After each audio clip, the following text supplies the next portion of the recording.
Welcome back to Life of Birch. This is Birch, and I have quite the interesting video for you guys today because I finally get to come clean about a lot of stuff. Today I'm going to talk about the fact of how I honestly just cannot afford all of these bikes. I'm going to tell you the truth of how I used one of these bikes to get my girlfriend, and I'm going to talk about something that I do every time I ride that will probably shock a lot of you guys. Okay, I admit it's probably not quite as dramatic as I'm making it sound, but we are going to talk about all of that today and more. About a week ago I posted on my Instagram and my YouTube community page, and I told you guys that you could ask me anything. It could be about me, it could be about motorcycles, it could be about riding in general, whatever. And today I'm going to answer the 7 most interesting, most liked, and most asked questions that you guys gave me. And we're going to finish things off with one honorable mention question that is hands down the most asked question that I've got on the channel ever since February. And if you know what I was doing in February, you probably know what the question is, but you might not know the answer. Okay, now speaking of all these bikes I have that I can't afford, which we'll talk about in a second, the first thing that we have to do today is figure out which of these bikes were taken on this little moto vlog, but I can't decide for myself, so I'm going to let fate handle it. We are quite literally going to roll the dice to figure out which one we're taking. Now, if you're good at math, you'll probably see that there are 8 bikes here, and there's only obviously 6 numbers on a dice, or on a die, I guess. But that's okay, because the Rebel 300 and the 500 are both Nina's, so we're only including my 6 bikes. Here's a list of the bikes going in order from the biggest CCs to the smallest CCs, and you'll notice that at first I was going to include the Grom, but then I realized that would be a pain in the ass to have to go back home and get it out of the living room, so we're throwing the e-bike in the mix. Alright, what do we got, boys?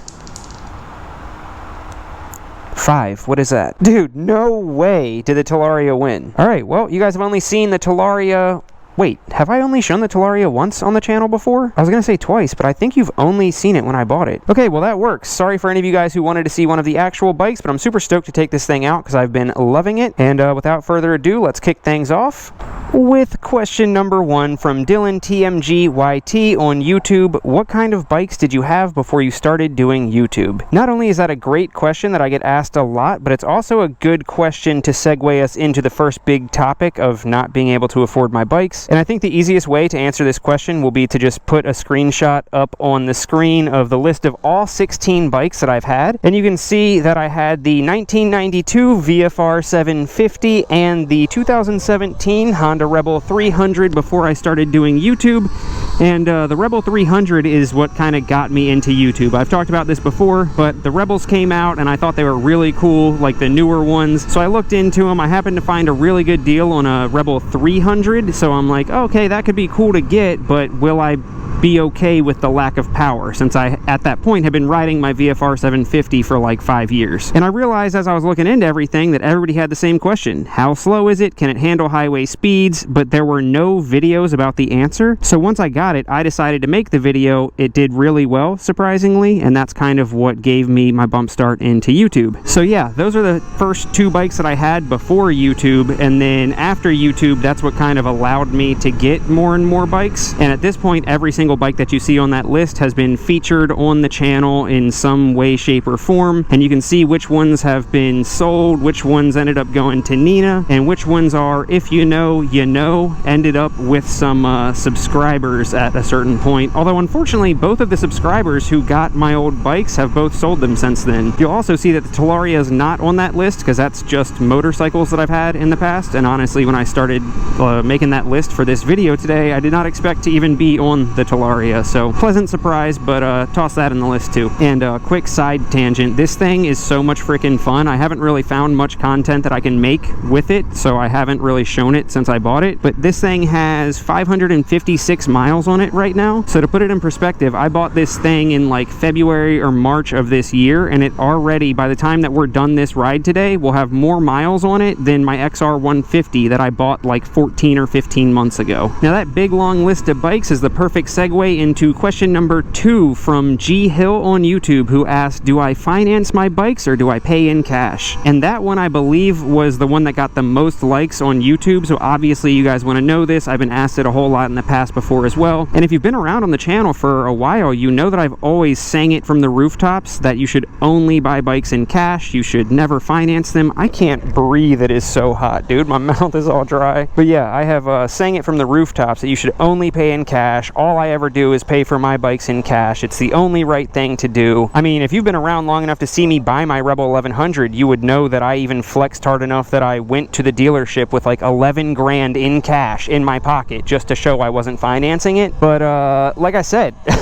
times have changed and I can't afford my bikes. I definitely do not pay for all of them in cash anymore. Even the ones that I do pay for in cash, honestly, sometimes I can't afford them. What do you mean by that? Okay, so what do I mean by that? Let me start off by saying that what I do, I don't necessarily recommend for everyone. Obviously, my scenario is going to be different than lots of people's scenario. And to be honest, I still kind of stand by the fact that for most people, you should only be buying a bike if you can pay for it in cash. This is, you know, as great as riding is, it's just a hobby, you know, and you don't want to go into debt for just a nice little hobby. And that goes for all things in life, not just motorcycles. So yeah, you'll see from that list that currently Nina and I own 8 bikes. We actually own 9, but one of them you guys don't know about yet. So stay tuned. You guys will find out about that within the next month or so. And out of the 9 bikes that we currently own, 2 of them are financed, and that several of the ones that are not financed, honestly, I could not afford. What's up? Dude, they're so much fun. Yeah, they are. It's ridiculous. Did you unlock it? Oh yeah. I'm gonna say, yeah, you're 55. Yeah. I wrote it down. I live in Arnold, so I can ride this thing from Arnold, like, you know, 15 minutes away, come down here. I just got down here. It still has 77%. Wow. I can ride around here and make it back home without a problem. Nice. Yeah, he just switched his up. He put the not the knobbies on there, but the I don't know what it's called, like the in between. Yeah. Like a dual sport? Dual sport tires. Yeah. Put on there. But he had to get a bigger chain, so he put the bigger chain on there. He said he likes to ride, but it's torqueier with the sport chain. Yeah. I want to get some off-road wheels, but it's just so nice having these, just being able to go wherever. Go. Yep. Dude, I let it see him, man. I want the Surron, I ain't gonna lie. Yep. Yeah, I got this. I found it for $2,700 on Facebook Marketplace with 5 miles on it. Wow. I was like, there's no way I can pass that up. Yeah, you can't pass that up. I'm gonna get one soon. I'll be waiting. What's your name, bro? Corey. Corey? I'm Birch. Pleasure. Nice to meet you, bro. Likewise, man. Stay cool out here. You too, man. Have a blessed day, all right? You too. Later, man. I love it, dude. People love the e-bike. Like, if you think you get a lot of questions about mini motos, dude, people love the e-bike. If you want to make friends, get an e-bike. But yeah, so honestly, I don't remember where I was in that thought process, but yeah, out of the 9 bikes that we have, 2 of them are financed, and a handful of the other ones, honestly, I couldn't afford them, but I still bought them anyway. Now, how did I do that?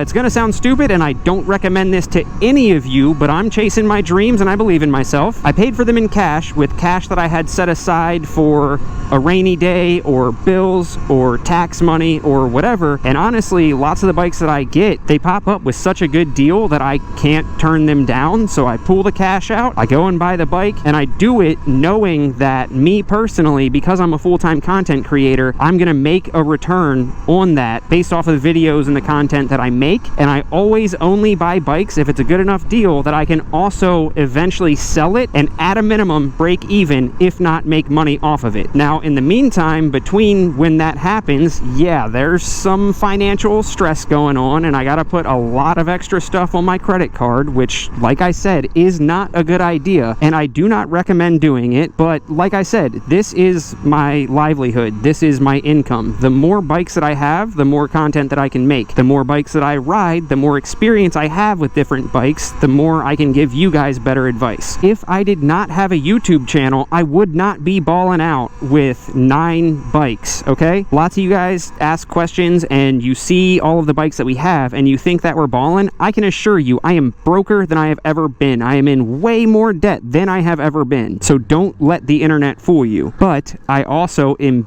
big on betting on yourself, especially when you have weighed the risks and you know what the payoff is going to be. So that's a lot of words to say that now I definitely finance. Dude, all of this painting is new. That's cool. That's a lot of words to say that I used to only buy my bikes in cash. Now I've started financing them, which makes sense for me, but for 95% of you guys, I would recommend only paying in cash. Dude, I just realized that is an old Supra rotting away. What the hell? How is that just there? Hopefully they plan on restoring it. That's crazy. What the hell? And then a dusty ass Challenger in there as I'm getting to the next question. I feel like I'm in like some weird version of Fast and the Furious or something. Okay, next question comes from Steven RV _. He said, why not get an 1100 for Nina instead of a small upgrade like the 500? Love the videos. Thanks so much for the love on the videos. I appreciate that. And that's definitely a valid question that we've gotten a couple times about why did we only upgrade Nina to a Rebel 500 and not a quote-unquote better, bigger upgrade like the Rebel 1100. And that is two parts. The first part is obviously going to be what I was just talking about, the fact that it's hard to afford all these bikes. And if you saw the video where we got the Rebel 500, honestly at first she wasn't even sure if she wanted a Rebel 500, but we found that thing for $3,000. And at $3,000, not only was it a no-brainer to buy that bike because it was such a good deal, but also of course it goes without saying that you're not going to find anywhere close to a deal like that on a Rebel 1100. They're over $9,000 brand new, and they're so new that even used, the best that you're gonna find is probably like, I don't know, $8,000. Let's say if I waited it out and found like an insane deal for $6,000 just for easy numbers, that would be insane for one thing, but for another thing that would still be twice the cost of her Rebel 500. And just being honest, we don't have the cash on hand to do that. What are we doing here, bro? I had the cash on hand to buy the Rebel 500, but that like wiped the bank account out. We had to figure out the ramen situation for that. The Rebel 1100 just was not in the cards. But I think the most important thing, God, I need water. I think the most important thing though is that lots of people think the same way that the 500 is a small upgrade over the 300 and that you should just go straight to a Rebel 1100. But honestly, the 500 is not a small upgrade over the 300 at all. The capabilities that it adds are insane. Just take, for example, the trip that we just went on to West Virginia and Ohio. Even on her little 500, she was cruising, keeping up with me, doing 80, 85 on the way there. That's pretty much the top capacity of her 300. Like, there is no way that she would have been able to do the same trip that we did on her 300. There's just no way. So the 500 is obviously highway capable, not as capable as the Rebel 1100, but on the same token, the Rebel 1100 is just not as forgiving as the Rebel 500, so it was never a great idea for her to go straight to that. And what I mean by that is, I've talked about it in videos before, but the Rebel 1100 is just so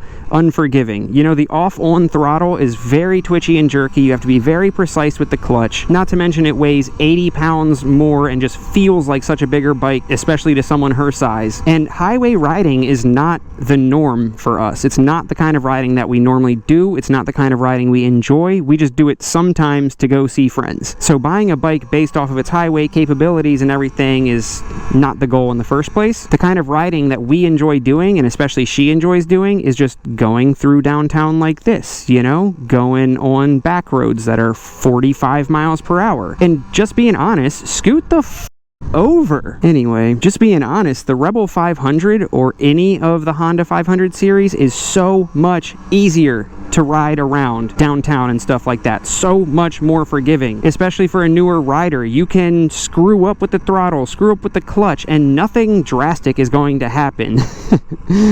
He loves it. But with the Rebel 1100, if you make even just like a slightly wrong input, it's gonna be herky-jerky, it's gonna be scary, it's gonna be intimidating, and that's not what she needs. Just to put it in perspective, when we went on that trip, it was only the second time she had ever ridden that Rebel 500 or any Rebel 500 period. So for her to be able to do one test ride and then hop on that bike and comfortably ride it 850 miles in a weekend, that's just not gonna happen on the Rebel 1100. She would need at least a week or two to get adjusted to the power, get adjusted to how just different and intimidating it is. So yeah, I definitely get what people are asking, like it seems like, oh, well, she's just gonna want to upgrade from the 500 sooner rather than later. But honestly, for some people, the 1100 is not an upgrade. The 1100 is not what they need, and the 500 is. For me, I would not be happy with just a 500. But that's not to say also that you guys have not been seeing me on my SCL 500 way more than the Rebel 1100 lately, because it's just so much easier to take around doing stuff like this. It gets better miles per gallon, da-da-da-da-da. So yeah, long story short, for her and a lot of other people, the Rebel 500 is just a better answer, and the Rebel 1100 is just doesn't make sense. Like, even when she's ready for more power, she's already said that she's not sure that she would go to a Rebel 1100. She might go with a totally different style. So different strokes for different folks, you know? Definitely understand the question though. All right, let's go down here and see if we can't find some shade for the next question. Dude, I swear I'm in the Fast and the Furious or like Grand Theft Auto or something. Like, what is going on with these chrome wheels? Okay, question number 4 comes from Angelina Frazier 233. How did you and your girl meet? I love her. Nina is gonna absolutely love this question and love that you love her, so thank you for the question. The story of how we met. Now, let me start off by saying that obviously my version of the story and Nina's version of the story is going to be very different, and we've told this story on live stream a couple of times, so it'll be interesting getting to tell my side of the story without having to hear her side of the story. So maybe she'll make her version in a video at some point, but here's how I remember it. Okay, so at the time that we met, I was doing YouTube, but I was not a full-time content creator yet. I was still working at a local restaurant, and I was running late for work one day, probably hungover or something, who knows. And I was riding the bike to work, and I hadn't eaten anything yet, so I'm like, all right, let me stop at the local grocery store. I'll grab myself like a Gatorade, an energy drink, and some food. So I stopped there, and I'm walking through the grocery store with my helmet in my hand, looking for what I'm gonna have for breakfast/lunch, and I see this cute girl walking towards me, and I could just feel the vibes, you know? Like, I could feel that she was looking at me, you know? She was checking your boy out, seeing what he was working with. Now, obviously, I liked what I saw. Obviously, she liked what she saw. Did either of us say anything? No, of course not. I just went about my day. Like I said, I was already running late. Anyway, I finish, I check out, and I come out to my bike, and I'm loading everything into my backpack, and I notice that there's a car parked like 3 or 4 spots away from me with the window rolled down, and it's the cute girl from the grocery store. And I'm like, oh, check her out. And I look back down, and I hear out of the corner of my ear a faint, "Is that a Honda Rebel?" And I'm like, haha, I'm locked in now. So I look up, and I say, and I quote, "As a matter of fact, shawty love, yes it is. How can I help you?" At least that's how I remember it. And she goes on to tell me that her dream bike is a Honda Rebel 250. She used to work in the car business, and she knew nothing about motorcycles, but one day this guy traded in, I think it was a Harley, and she saw it and was like immediately intrigued by it, but she didn't know what it was. So she went home and she just like Googled something to try and figure out, you know, probably like cruiser motorcycle or something like that, just to like figure out what it is. And in her search, she found, you know, the typical iconic Rebel 250, and she fell in love with it, and she like had it on her dream board or her Pinterest board or whatever ever since. So she's telling me all this, and she's like, "Yeah, but I've always wanted to learn how to ride, and I never did." and I'm like, "Oh, you don't know how to ride?" And she's like, "No." And I'm like, "Convenient for you, shawty love. As it turns out, I have multiple bikes." at that point I only had a Grom and the Rebel, but still. I'm like, dude, I'll teach you how to ride on the Grom. Like, just name the time and place, and I'll do it. And I know this is gonna sound douchey, but honestly, it's like kind of a flex. I'm like, yeah, I'm running late for work. I don't have time to give you my phone number, but here's a Life of Birch sticker. I actually have a YouTube channel and an Instagram. Check out the YouTube channel and then DM me on Instagram, and we'll figure out a time to teach you how to ride. Honestly, I thought that would be the last that I ever like heard from her, ever saw her, and it definitely drove that point home when it was like multiple days before I ended up hearing from her. But eventually she hits me up and she's like, "Hey, were you serious about teaching me how to ride?" And I was like, of course. I was also thinking that we could like just start dating too. Okay, I didn't say that. And yeah, so long story short, within like a week or so, we're at the local community college in the big old parking lot, and I have her doing laps on the Honda Grom first day, and the rest, as they say, is history. Okay, question number 5 comes from Matt Lore 3, and he says, music recommendations for cruising. Now, this one is one of the ones that I said was probably going to shock you guys, and yeah, it sounds dramatic, but it honestly might. I have had my license, my motorcycle license, for almost 10 years. October of this year is the 10-year anniversary of me buying my VFR 750, and then it was the following summer that I got my motorcycle license. So a decade of riding, and there is not a single second, not a single millisecond that I've ever listened to music while I've been riding. Ever, ever, ever. And I'm sure that's going to surprise a lot of you guys because lots of people listen to music while they ride, but I just have never listened to music when I ride, and it has been by choice. It's not an accident. It's not because I didn't have the right headphones. It's not because I didn't have a, communication system that could play music. It is by choice. So for me, I feel like I've talked several times on the channel before about throttle therapy and how the thing that I love about riding is that it just clears your head. When you're riding, you cannot think about any other worries in life. You're just constantly thinking about, okay, is this car going to pull out over here? I see brake lights up here. Is he slamming on his brakes or is he just slightly slowing down? Is this person going to open their door over here? And when those thoughts aren't going through your head, it's just, oh my God, dude, no way.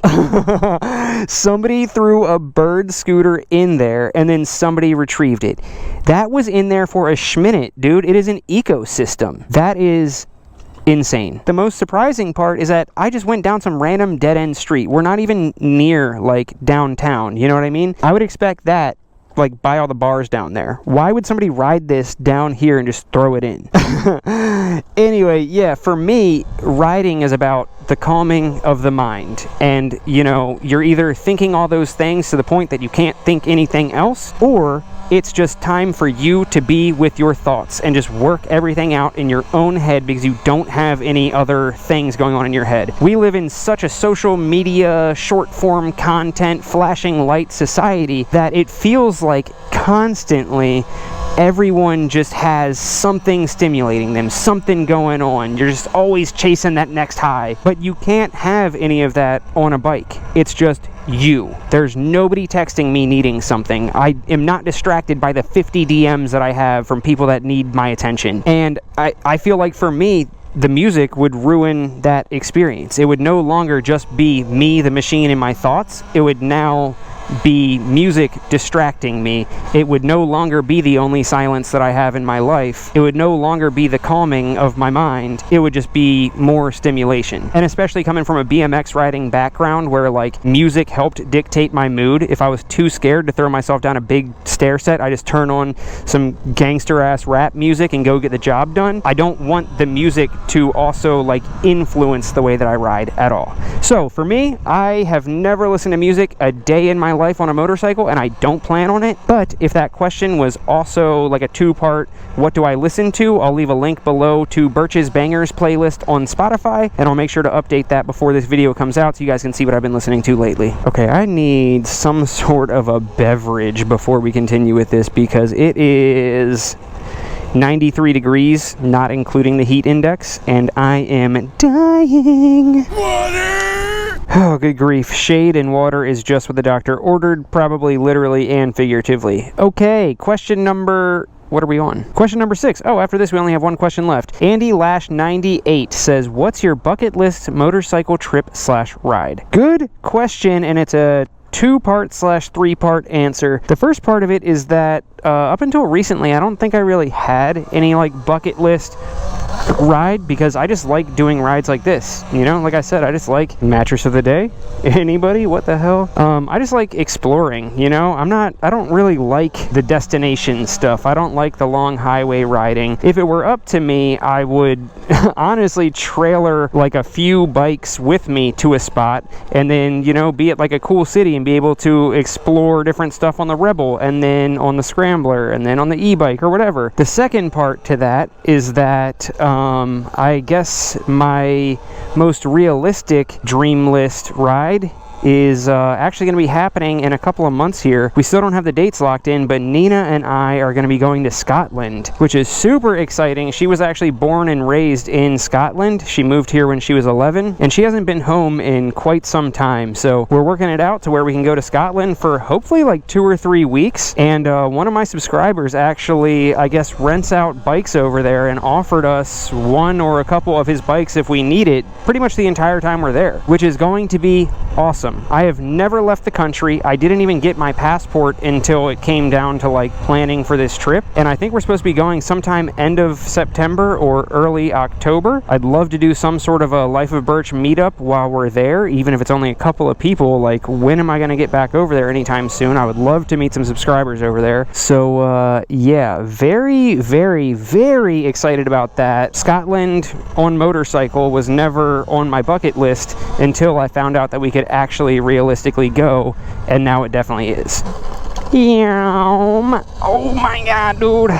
That grass was so high I couldn't see if there were any like holes or anything like that. And I'm like, please don't let me frick myself up.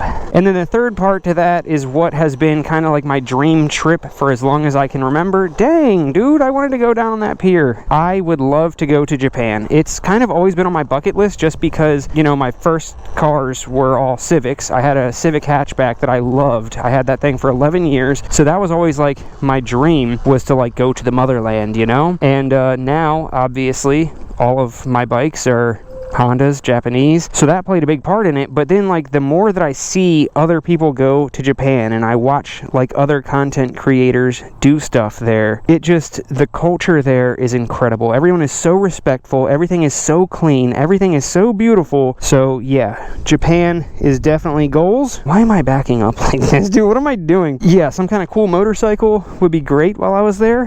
What's down there? And I'd also love to like rent a K-van while we're there. And the final question before we get to the honorable mention most asked question ever comes from, I'm sorry Keith, I don't know how to pronounce this, I don't even know what it means. Le Mans Blue, is that what it is? I don't know. Either way, it's my guy Keith, and he asked, if you weren't a YouTuber, what is another dream job of yours? I gotta be honest, that's probably my favorite question that anybody asked, because it is the one that really made me think. And I gotta be honest, I'm not sure, because YouTube honestly is my dream job. Before I was a YouTuber, I was still doing YouTuber things, meaning that back in the day, 2 careers ago, 2 lifetimes ago, I was a corporate restaurant manager. I had my motorcycle, I had the VFR 750 at the time, and I'd ride it to work sometimes, but honestly I didn't ride motorcycles as much as I do now in general back then. I was big into mountain bikes though, and I was always like the night shift manager, so I wouldn't have to work until like 3 o'clock in the afternoon. So I would wake up early and I would take my mountain bike and I would go to all these local trails, and when I was at the trails I would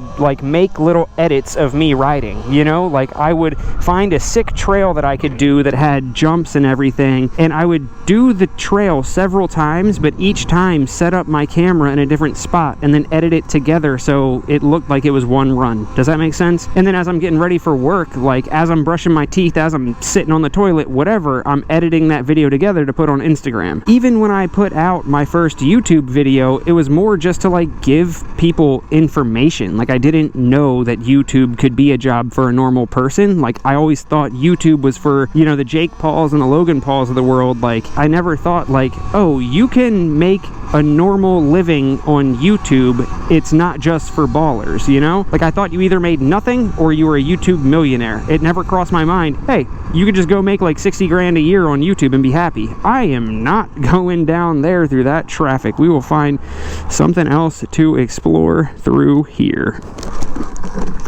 So yeah, YouTube is my dream job. So I really had to think it through, because it's not like I set out and planned to be a YouTuber. I was just doing what I loved and eventually found a way to make money out of it, you know? If I wasn't a YouTuber, for one thing, I don't think I could ever go back to being like fully employed by somebody else. I've always known that I wanted to be my own boss, and now that YouTube has allowed me to do that, I don't think I could ever go back to anything else. I could do something like being a restaurant server or a bartender or something again, you know, to like make ends meet until I figure out what my next big me dream is. But whatever it is, I would want to be my own boss. But also the hospitality industry has just always called to me. So if being my own boss was not an option, and you know, YouTube was deleted tomorrow, all the social media was deleted tomorrow, I would end up in the hospitality industry one way or another, because it just speaks to me. It's like people think it's just you go to a restaurant and you get food, and the people that work there are just serving you food. But the restaurant industry, how can I describe it? So people call Maryland America in miniature, because in Maryland, like I've always said, you have cities, mountains, rivers, the ocean, everything. So like it's America in miniature. The hospitality industry, from my experience, the food industry especially, it's like the human experience in miniature. People connect over so much just sharing food. There could be someone that you have never met and you sit down over a meal and next thing you know, you're best friends. People share their cultures over food. They grieve together over food. They love together over food. They break up over food. It is the human experience in miniature, and it really speaks to my heart. And as much as I love what I do, I'd be lying if I said that I didn't miss that feeling from being in the hospitality industry. So I'd probably end up back there in some way, shape, or form. And honestly, dream stuff, like even with the YouTube stuff still going on, at some point I could see Nina and I having some sort of a motorcycle cafe. Other than that, the things that really kind of spark my heart are just inspiring other people to chase their dreams and anything involving two wheels, honestly. So it would just be something with that, whether it's teaching motorcycle stuff, selling motorcycles, opening my own motorcycle dealer, customizing bikes and selling them. Who knows? It's hard to say because what is the saying? Most people vastly overestimate what they can do in a year, but vastly underestimate what they can do in 5. So like 5 years ago, dude, I wouldn't even recognize who I am now. I wouldn't even know that this was an option for me. And this is way better than anything I ever could have dreamed of myself 5 years ago. So yeah. Who knows, but those are some ideas. Okay, so those are the questions that I picked out from what you guys asked me that were the most interesting, the most liked, the most asked questions from when I kind of polled you guys. I wish I could have answered more. Believe me, I got a lot more, but unfortunately, if I made the video 13 questions long, it would be like an hour-long video and nobody would watch it. So 7 will have to suffice. The other ones I'm going to save for the next like live streams that I do. But let's not forget about the honorable mention question. That is the single-handed, hands down, most asked question I have gotten since February. Single-handed, hands down. How would it be hands down if it's single-handed? It would be hand down. Anyway, if you've been watching the channel at all this year, you know that back in February, I was at Daytona Bike Week. This is a one-way street. What are you doing? So I was at Bike Week and I got to ride 2 different Indian FTRs and I absolutely fell in love with them. So of course, ever since then, you guys could feel how much I loved it. Dude, this thing's a ripper. And I just kept getting questions over and over and over again. When are you getting an FTR? When are you getting an FTR? When are you getting an FTR? Here's the answer, finally. I decided that that's going to be my 100,000 subscriber present to myself, whether I can afford it at the time or not. At 100,000 subscribers, I am going to buy an Indian FTR and make it into my dream FTR. Now, we're only about 23,000 subscribers away from that right now, so if you're not subscribed, especially if you've obviously made it this far in the video and you're not subscribed, you need to subscribe right now. And as soon as I hit 100,000 subscribers, I'm going to get an Indian FTR. Shout out to the Patreon members for making all of this possible. I could not be chasing my crazy YouTuber dreams without you guys. If you want to join Patreon as well, you can check out the link in the description. It's the biggest and best way you can support the channel, but if you can't, I get that too. You can also support the channel by liking, commenting, and subscribing. Catch you all in the next one. Love you guys. Peace.